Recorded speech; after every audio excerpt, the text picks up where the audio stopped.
memorizing facts, probably like all of you did in grammar school, right? But this time we get to put on CDs. It's kind of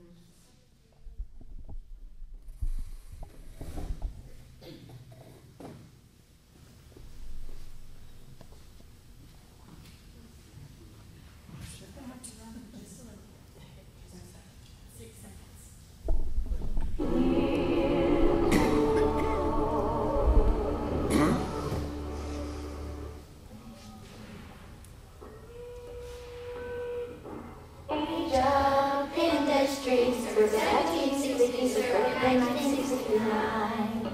James goes to Australia and Antarctica. American Revolution and General George Washington.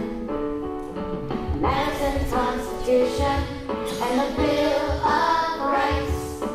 French Revolution, the Second Great Awakening.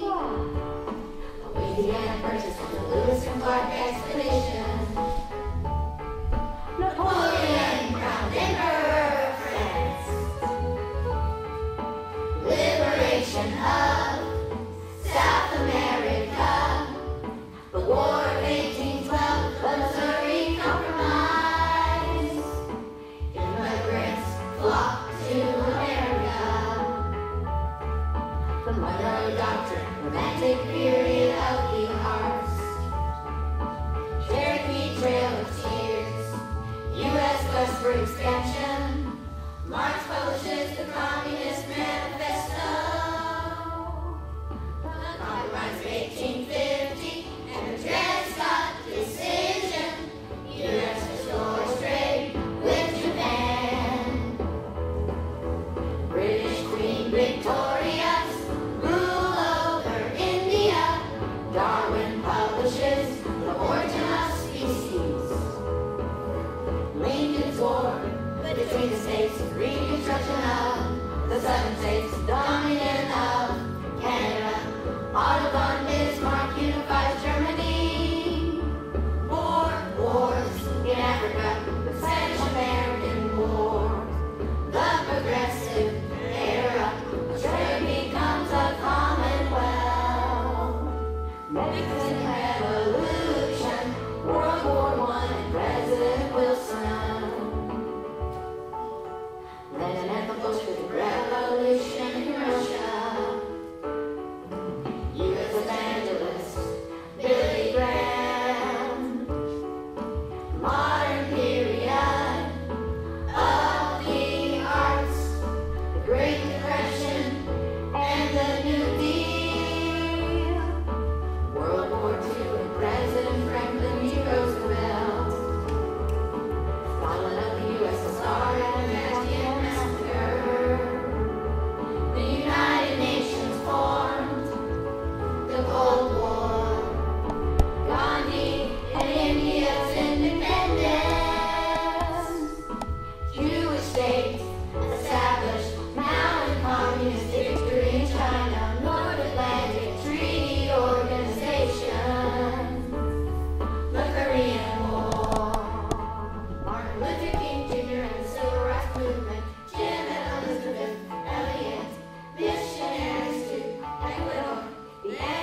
I'm going to tell you a little bit more about what we are doing here in Calgary. Great job, guys.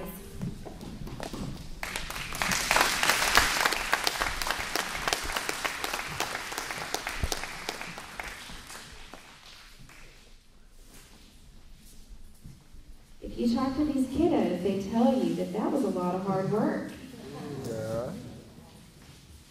Oliver DeMille in a Thomas Jefferson education said, thinking is like exercise.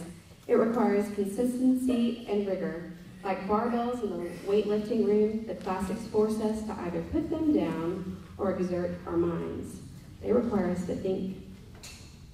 In the grammar stage, we offer the Foundations program and later the Essentials program. The Classical Conversations Foundation program is centered on a rigorous memorization program in the following subjects: history, geography, science, timeline, art, music, English, Latin, math, and Bible verses. Each week, CC tutors use drills, songs, and games to memorize facts and vocabulary in various subjects. Art projects, science experiments, and oral presentations are also included at the Foundations level. I actually am a tutor for the Foundations part. I have did you see the little girl with the curly hair up at the front? Yeah, she's the oldest one in my class. Oh! We have way too much fun. I also teach outside of classical conversations, but I do have a lot of classical conversations, teenagers. I actually am the debate coach for Club 415, which is a Christian homeschooling speech and debate team in the area. So I am excited about having these kiddos. Selfishly, I'm very excited that we have these kiddos learning presentations at that young of an age. What kind of kids are we growing when they can get up and speak eloquently at a young age? Memorization topics covered in the 3 cycles over 3 years it's a cycle. I guess to explain that, we have 3 different cycles and we cycle through at least 2 times. If a child starts in 1st grade, they can start with 1 cycle, then this next year they go into the 2nd, the 3rd year they go into 3rd. Well, then when they go into the 4th grade, they'll be able to go through that cycle 1 more time. So even if that little curly-haired cute little girl came in at the 1st grade, she's not going to really understand everything that she's memorizing. It's just little pegs that we're putting there in their mind. She doesn't understand algorithms in algebra that we're learning. She doesn't understand the area of a circle and what pi is. But once she gets to that 4th grade part of education, she's going to start wondering, I wonder what that means. Oh, I remember us doing that again. I wonder how I can apply that. I'm going to tell you a little bit about our cycles. Cycle 1 is ancient through modern world history, biology, earth science, art, English, Latin, and Bible memory, which this year we're studying Exodus 20. Cycle 2 is the pre-Reformation world history through today, ecology, astronomy, physical science, art, which is the Impressionists. Then we go on to more English grammar and Latin and Bible memory. That year we learned Ephesians 6. Then cycle 3, we go over the entire year of U.S. history. We go from Columbus to current events. We learn about anatomy, chemistry, art, which are the American masters, English again, Latin again, and this time we are translating John 1 from English to Latin. All cycles include the timeline. This was just one piece. That was 1/4 of what the kiddos do. They actually go from creation all the way to modern times. You saw the very end of it. But every year we go through the same timeline. And then we also, every year we talk about composers, music theory, and our math stays the same. And we also do conversions and geometric formulas. Believe it or not, that little curly-haired girl could tell you the area of a circle, the area of a square and a triangle and all that stuff. Now, does she know how to show it to you on paper? Probably not, but she can sing it and dance to it. She's very good. It should be noted that the cycles are not related to a particular grade level. 6th graders cover the same grammar as kindergartners, but are expected to cover the material at greater depth. Once they're home, the teacher, which is their parent, they are able to use this core knowledge to edify Christ and deepen the relationship through learning. So what will a foundation scholar learn in cycle 1, which is the year that we're studying? They will learn 161 events and people in chronological time, 24 history sentences to put some flesh in our timeline, 44 U.S. presidents, 119 locations and geographic features of Africa, Europe, and the Old World, 24 science facts, including the classifications of living things in the other continents' highest mountains, 5 Latin noun endings and their singular and plural declensions, English grammar facts, including 53 prepositions, 23 helping verbs, and 12 linking verbs, multiplications up to 15 by 15, common squares and cubes, as well as basic geometry formulations and unit conversions. Over 400 pieces of information. And that's even expected for a 6-year-old that they'll at least grasp that grammar. Not only that, but they're exposed to drawing techniques, music theory, and tin whistle, 6th grade artists, and related projects, orchestra, composers, science experiments, and refinement through weekly dynamic oral presentations. Once they are in 3rd, 4th, 5th, and 6th grade, they can start in our Essentials program, and that's the beginning of the dialectic period. They can start that about 3rd grade. It's really, in my opinion, better 4th, 5th, and 6th. But in the Foundations program, we offer that Essentials program, and what it does, it helps us to master the essentials of the English grammar and writing and to increase our speed and accuracy in arithmetic. Parents are expected to attend all these programs as a complete language program at home. Our methodology challenges children to understand sentence structures that we actually speak and write, and not just contrived sentences taught in textbooks. Spelling rules, parts of speech, and diagramming sentences are taught and practiced. Once these kids move on from our Foundations program, there's a method to our madness. We actually have a program after that that's called the Challenge program. We have Challenge A and B, which is our dialectic stage, and that would typically be 7th and 8th graders. And then we have a Challenge program that goes from Challenge 1 all the way through Challenge 4. And typically, that's our high schoolers. Now, some kids, we have, it really doesn't depend on their age. We have kids that come in and they're like, you know, we've been homeschooling all this way through, but we'd really like to let them have a few years of your Challenge program before they go off to college. We have older kids that are juniors and seniors starting in our Challenge A and B program because they just don't want to miss out on that chronological order of learning. The Challenge programs take on a more rigorous academic load. The junior high and high school students meet for 30 weeks, 15 weeks in the fall and 15 weeks in the spring. The upper levels focus on Saxon math, apology of science, classic literature, writing skills, Latin debate, logic, and rhetoric using Socratic methods. The goals in the Challenge level are to provide homeschool students with college prep instruction using the classical education model and to equip parents to educate their child confidently. If you want, we have a few pages over there that talk about our scope and sequence for our Challenge kiddos. We also have a few catalogs so that you can see a pretty in-depth understanding or explanation of our program. We have themes. The themes really help me. I have a child that's in the Challenge B program. The themes help me to know what kind of questions to ask my child at the end of the day. In Challenge A, the theme is, it's your education. They start to see the reason behind all the rigorous memorization from the years past. We now have that aha moment. Memorization is now applied. All those years of territorial geography, well, now it's 1 year to draw a map on a blank piece of paper of all the countries of the world with all their capitals.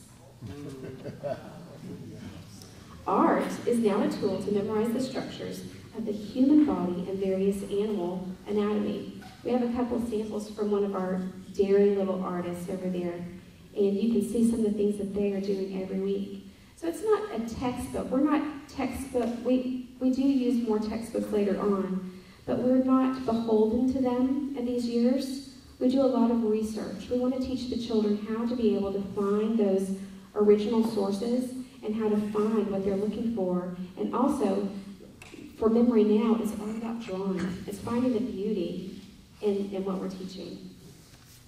Then challenge B, it's all about self-management. My father always told me that in the male species, they can be a man at 15 or a boy at 40. And I think that's really true. This is what we're teaching our kids, is that you have to manage your own self. You have to take ownership of what you're learning, take responsibility. So, while the moms are learning alongside their children, they are now giving the reins over to the child. I kind of think of Little House on the Prairie, where the mom gives the reins over to Laura. You know, that's kind of what we're doing. We're saying, okay, we've been in charge for a while, but here you go. It's time for you to take care of this. Memorization is giving way to further topics of study, learning by doing.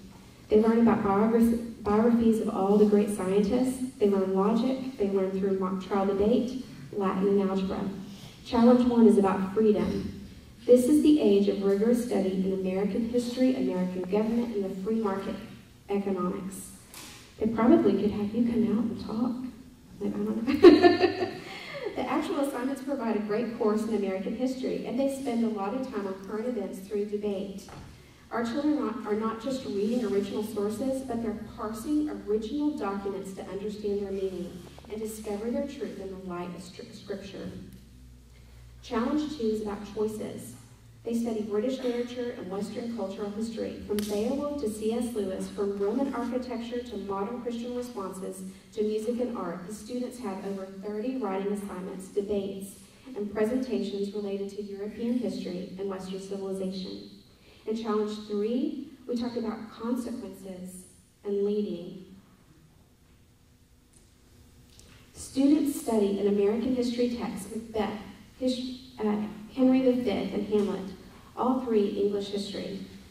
Julius Caesar on Roman history and historical consequences of the ideas of philosophers from Plato to Freud. They too have over 30 assignments related to history this year. Again, we have plenty of opportunities to study history, but it also takes that timeline that they learned when they were younger, that map that they had to relearn every year, and then also a lot of heart searching for the big ideas. The common question at the end of the day is, how will you lead? Then our last year is about duties and responsibilities. We integrate studies using the discoverers. We use 3 major theologians and a study of ancient literature and question the literature that is raised by modern Christians. Studies in these seminars use the materials assigned and more to present multiple theses on the relationship between science, literature, and theology throughout history. These last 2 years, there's a lot lighter workload because we expect in these last 2 years, these kids are doing dual credit, or they have a part-time job, or they're getting ready for college. A lot of our kids these last 2 years are really heavy in doing all of the speech and debate tournaments as well. So we want to give them a little bit more freedom in those last 2 years. The basic purpose in this education is to raise children who exhibit self-control, compassion, and statesmanship when displaying or exercising knowledge. Our desire is to walk alongside our children as homeschooling moms, developing the tools for knowledge and understanding with the ultimate goal of attaining wisdom and virtue. We expect our children to be leaders in coming generations. Where and how that will be accomplished, we have no control over that. However, we will have the tools to venture into any challenge that they face with confidence. The tools were received, they were practiced, and they were refined. I would have to agree with C.S. Lewis as he states that when we have lost our way, the quickest way forward is usually to go home. So we are returning, we are repairing the ruins, only this time we are walking side by side as strong family units, armed with the strongest ammunition ever constructed, God's Word. Thank you.